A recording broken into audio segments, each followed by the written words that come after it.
The next speaker is Dr. Judit Balasz.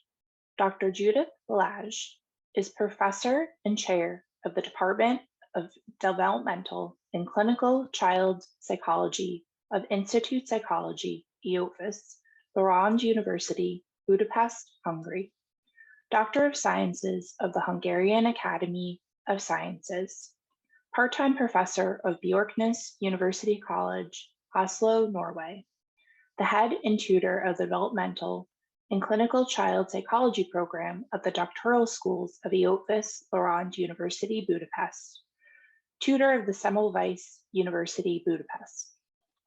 Dr. Balazs is the president of the Hungarian Psychiatric Association and the chair of the Child Psychiatry Section of the European Psychiatric Association and the chair of the Suicide Network of the European College of Neuropsychopharmacology.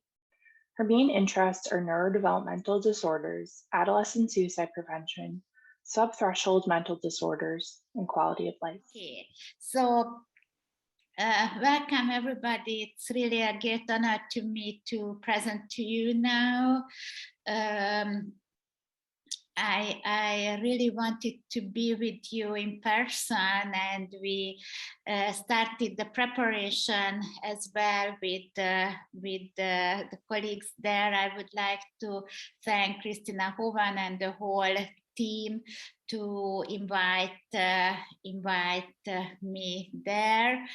Unfortunately, my father got ill, who is 83, suddenly, acutely, so I could not travel. But it's very nice that I can be with you in this way. So what I am going to prepare now, I tried to share my presentation. What I'm going to talk about, that basically about non-suicidal self-injury, psychopathology, and suicidal behavior. I'm from Hungary, Europe, and so I will a little bit before I go to this topic, self-injury, and especially about non-suicidal self-injury, I thought I'd share with you a little bit the Hungarian suicide situation, and then I will talk about the connection or possible connection between non-suicidal self-injury and suicidal behavior. But I think I can empathize with you very much when we are talking about high suicide rate, and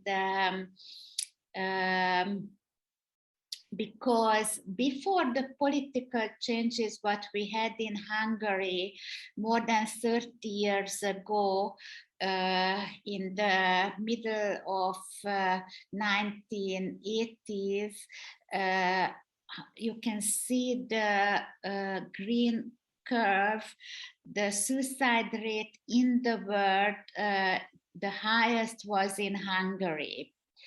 And then we had the political change in 1989, and then the suicide rate was decreasing. The green is us. However, I always ask my students as well, what do they think, why it was decreasing? And to tell the truth, it seems to be that not the political changes is connected with that, that we turned from communist time to the Western world. However, because among the several post-communist countries, only Hungary and East Germany were the countries where the suicide rate was decreasing. All other countries, it was increasing.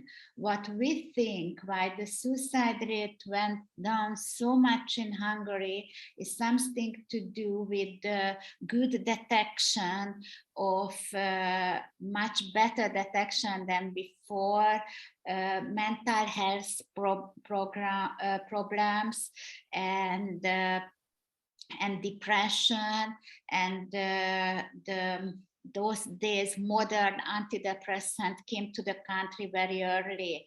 So we think that something is to do with this and mental health and well-being. So that's why I know you have similar problems than we have.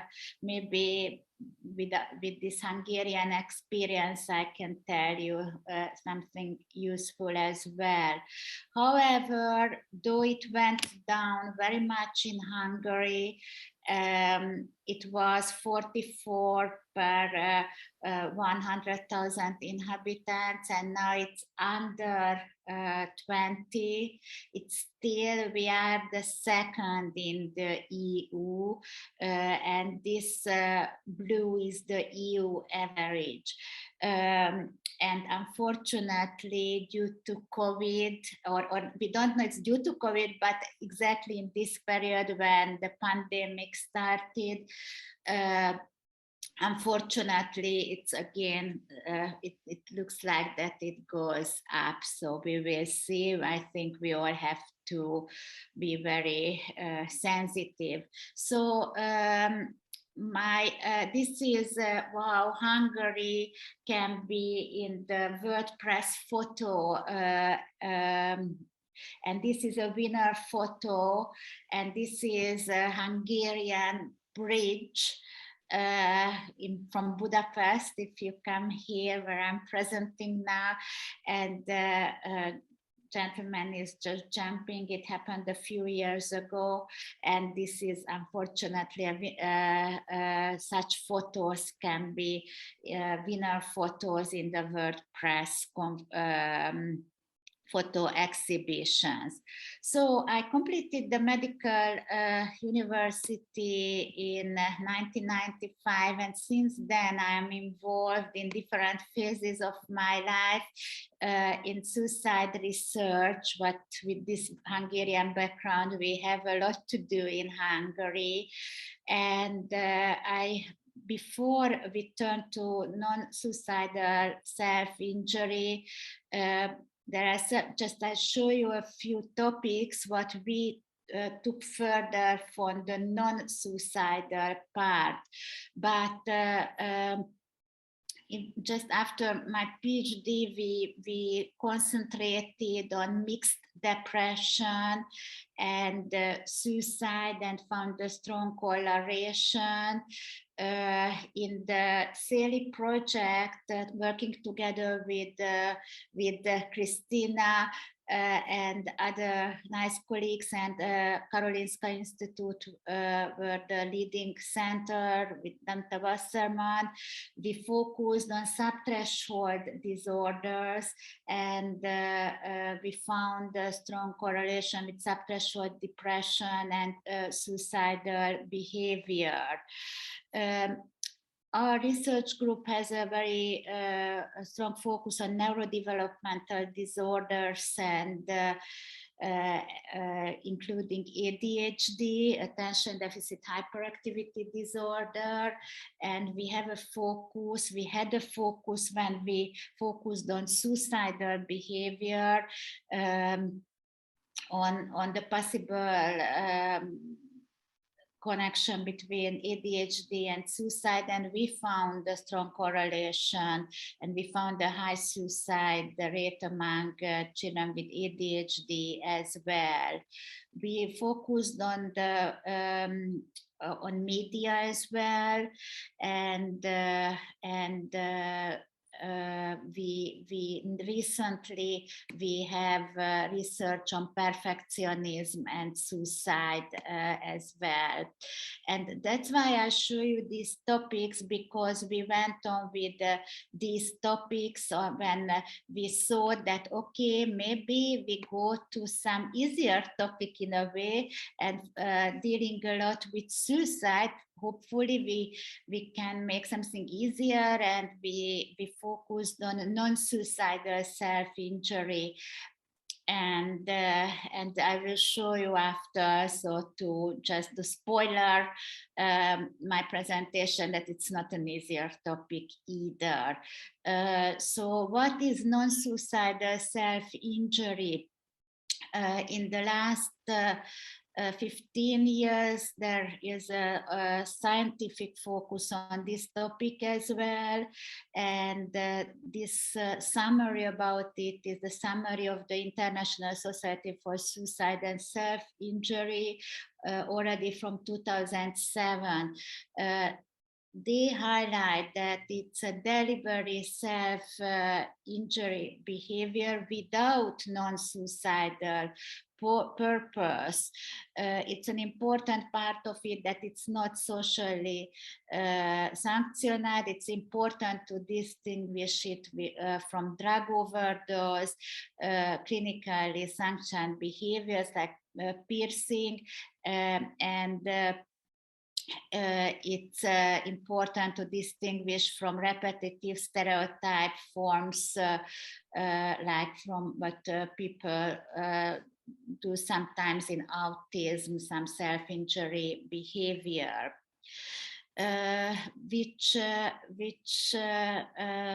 okay, I will get back to this first point, that it's self-injury without non-suicidal purpose. I treat children, adolescents, and so almost all of my patients who has self-injury behavior and this type of cutting or just with cigarette, they burn themselves. They say that they do it because they have such a tension what they cannot handle, and they want to get rid of some emotional pain, and instead of they turn it into physical pain, and then it's easier a bit. So they never highlight, or usually they don't highlight this they don't highlight that they would like to die directly. However, very often what we will see that they cannot exactly say what would happen if they die. Sometimes they just don't care about it. So it's though the official name became non-suicidal self-injury, and it became a category in DSM-5 in 2013, and the expression for it became non-suicidal self-injury. There is a big debate among researchers as well, even those ones who were sitting on that committee of DSM-5 who highlighted these criteria, that maybe it's misleading, maybe it's not a good expression because of putting into focus the non-suicidal aspects of this behavior. These are the criteria which is under research now, but already included in DSM-5, the proposed criteria. It has a frequency criteria, 5 or more days engaged with this self-injury, which can be cutting, burning, stabbing, hitting, excessive rubbing. And the purpose of it is usually what I told you, that relief from negative feeling, sometimes to resolve an interpersonal difficulty, and to induce a positive feeling state. Yeah, so as it is or suggested in DSM-5 as well, but not only because of that, we had recently several research on this topic, and I would like to highlight a few of it to you. When we started to deal with this topic, I suggested to my PhD students to check the literature and to write a systematic review on NSSI and psychopathology. Because what definitely is seen in clinical practice as well, that these young people usually don't feel okay, they are not happy, they don't do it because they are satisfied in life. So there must be some psychopathological correlation background of it. So we went on and we checked systematically the literature, and we were just about before submitting this review paper, that NSSI and psychopathology is the last version in 2015, and just we wanted to push submit button for publishing when we found this meta-analytic review exactly published the same year in 2015. It's a great paper, and they published just before us. We have been working on this review paper for almost a year, or more than half a year, definitely. And it's a great review paper on emotional disorders and its association of non-suicidal self-injury. And they said that there is a strong correlation between emotional disorders like depression and anxiety. They thought to be here, post-traumatic stress disorder, panic disorder. They found the most strongly related disorders next to NSSI. So then we were very disappointed with this PhD student of mine, Gergely Mészáros, and Lili Orváth II, the middle author. And we went on, we did not give up. And then we rewrote, researched our topic, and we focused on externalizing disorders. And we made actually a nice review paper, and we found that NSSI is not only associated with emotional internalizing disorders, however, with externalizing disorders as well.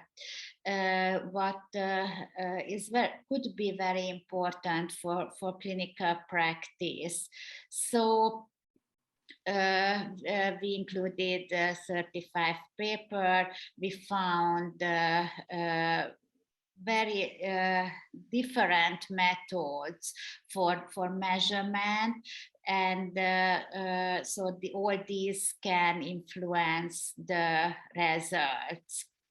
But we found a strong correlation. Then we went on with our clinical studies, and we focused on ADHD and non-suicidal self-injury. I told you that we had research before on ADHD and suicidal behavior.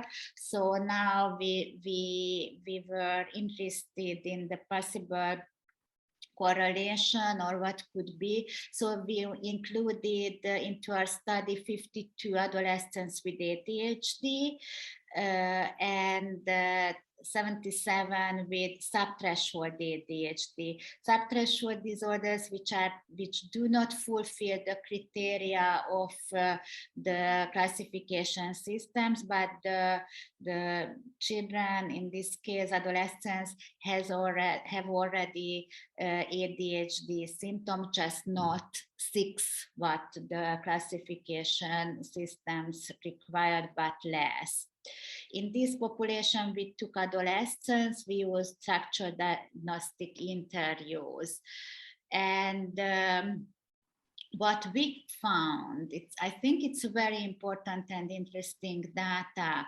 We found the red is the children with NSSI. So these are the 52 adolescents with ADHD, and what we found that you can see that 2/3 of them, the red had the history of NSSI. It's a very high percentage of them. So ADHD, which is one of the most common child psychiatric problem, and 6% of children with ADHD, of children has ADHD.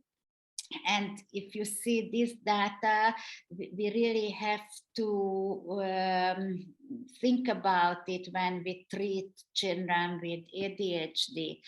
And what is very interesting, that among those 35 children from the 52, so 2/3 of them who had NSSI, if we see the gender distribution, you can see that more than 70% of them were girls.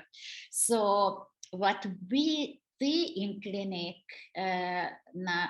for a while, that though ADHD is much more common among boys than girls, if a girl has ADHD, that can be even more severe than if a boy has it. So we have to really focus when we think about prevention on this population, girls with ADHD. Another important data what we had in this research, and a bit answering my first topic what I raised, that the connection of NSSI and suicidal behavior. You know, suicidal behavior is thinking about death, suicide plan, or suicide attempt. And what we found that those adolescents who had ADHD and NSSI, you can see here that 94%, so almost all of them, had suicidal behavior as well. And that's what I wanted to tell in the beginning, that it's such a high comorbidity that maybe it's misleading, highlighting this non-suicidal phenomenon, though it is included in a way, but they can have a very high suicide risk as well. Moreover, it's comorbid with several other disorders like OCD and oppositional defense disorder and generalized anxiety disorder, or mood disorders as well. And here we have psychotic disorders as well. What we got, that we got both direct and then indirect effect as well. So these comorbidities seem to be mediate between ADHD and non-suicidal self-injury. And what I would like to highlight here, next to what I did before, the alcohol use.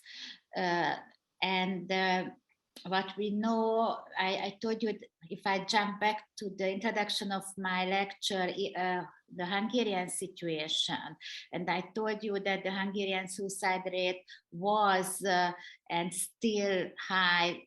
However, luckily it's not so high as before. As dealing with suicidology, I'm often asked in the world that what is the reason, what can be the reason of the high Hungarian suicide rate?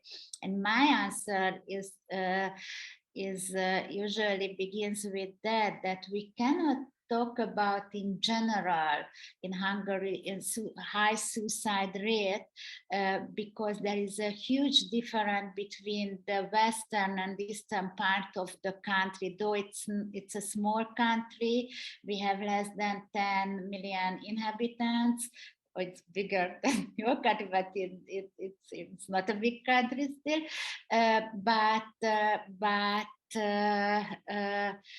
In the eastern part of the country, the suicide rate is much, much higher than in the western part. And we think about two reasons what can be behind.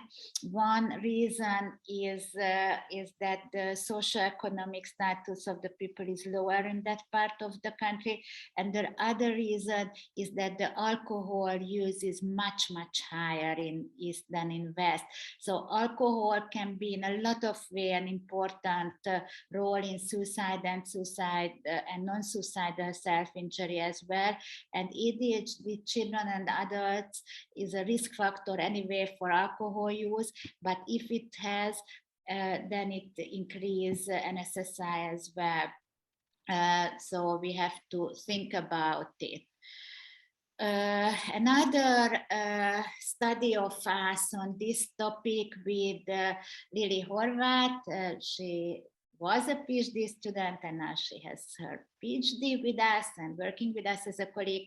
So with Lily we made work and we wanted to see the role of life events in a clinical and non-clinical population of adolescents, and we wanted to see the relation between non-suicidal self-injury and suicide.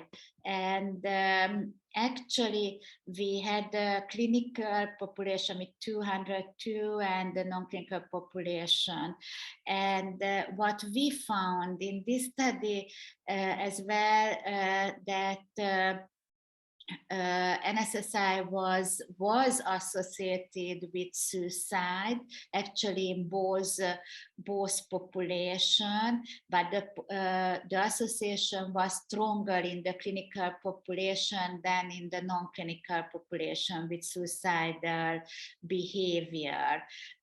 So what we saw, and we think with those colleagues together that these are very often overlapping conditions. And what I would like to highlight with this presentation, that it seems to be that non-suicidal self-injury could be a risk factor of suicidal behavior. So we have to take it very seriously. We went to high schools and we went to vocational schools as well in Hungary. And what we found that in vocational school, where actually in Hungary there are students usually from lower socioeconomic status, with parents with lower education. They have in those schools, these are the schools which do not give high A-level exam, but they immediately learn a job. You can see that it was almost 2 times higher, the prevalence of NSSI, than in high school. So what we would like to highlight with it, that the prevention programs have to focus on vocational schools and those students as well. a recent study of internet use and psychopathology and its association with non-suicidal self-injury with Gergely Mészáros, again running both in a clinical and control sample. Internet use is again a phenomenon which is included in the DSM-5 and which needs for further research. And I can tell you that working in a clinic as well, that I see it as a huge daily problem among children and adolescents. Yeah. So what we found in this study okay, now I'll go back. What we found we found in this study as well, even with internet addiction correlation. And what I would like to highlight with all of this study, that maybe impulsivity as a phenomenon is an important risk factor. A risk factor for impulsivity is a core symptom of ADHD. Impulsivity is important in internet use as well. So that's psychopathology. What we did together with the SALI study and with our group and with Christina and Danuta, Vladimir will, I thought, present this study, that we extended the SALI study, which you will hear more this afternoon, and we took the study in vocational school as well. And in this extension as well, we found, where can I jump now? We found that in an adolescence age group, we found that suicidality, psychotic disorder, ADHD, and affective disorders were mediating. And the last topic, what I would like to talk to the last results of us, that we were examining the possible association between non-suicidal self-injury and quality of life. And in this study, we made a network analysis, and what we received in this study with Dora Dury, another PhD student, that we found significantly lower quality of life. And it seemed to be that this low quality of life via mental disorders and suicidal behavior can lead to NSSI, non-suicidal self-injury, and problematic family relation had a direct relation with NSSI, and we found other relation as well, that mental disorders can decrease quality of life, and that can lead to suicidal behavior. So with this slide, I would like to summarize all these, that these phenomena, maybe we make artificial definitions, and